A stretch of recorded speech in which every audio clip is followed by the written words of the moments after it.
I am Kristen Patton. I'm a student support specialist for communities and schools at Lake Rim Elementary School.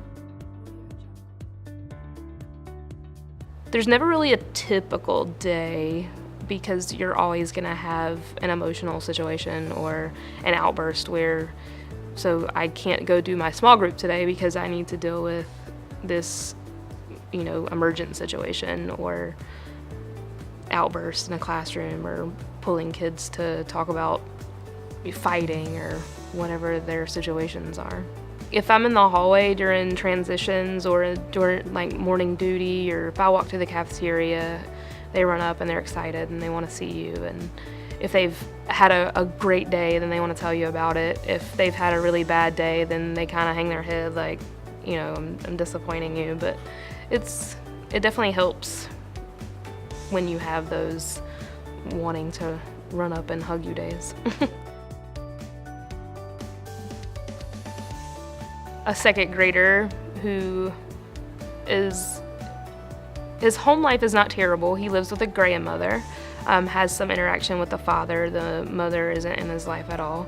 And then we have another one who's, the parent refuses to acknowledge that there's a behavioral issue. So he's been diagnosed through Haymont Institute, and the parent still refuses to acknowledge the diagnosis and seek out any services through the school system.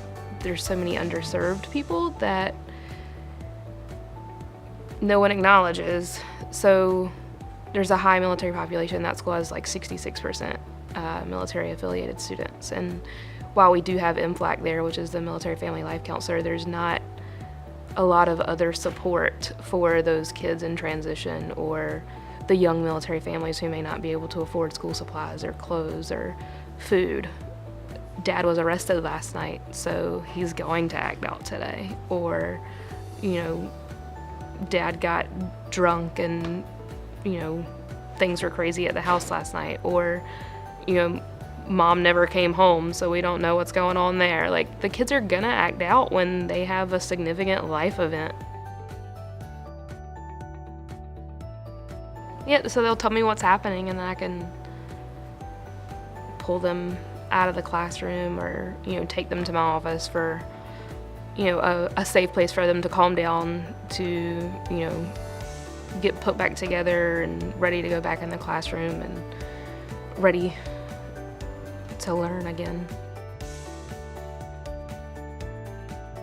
If they're carrying around all of these things inside of them and they have no way to release them,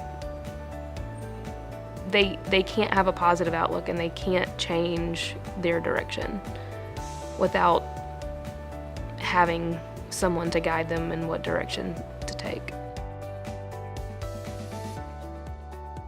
Someone that cares about them and someone that holds them accountable for their actions. Most of the children that we work with either don't have a lot of support at home or don't feel worthy of support or acknowledgement in general. Like, you can't help a child who doesn't trust you or doesn't believe that you believe in them. And that's the big thing, like believing in a kid, connecting with a kid. That's where you're gonna get your success story.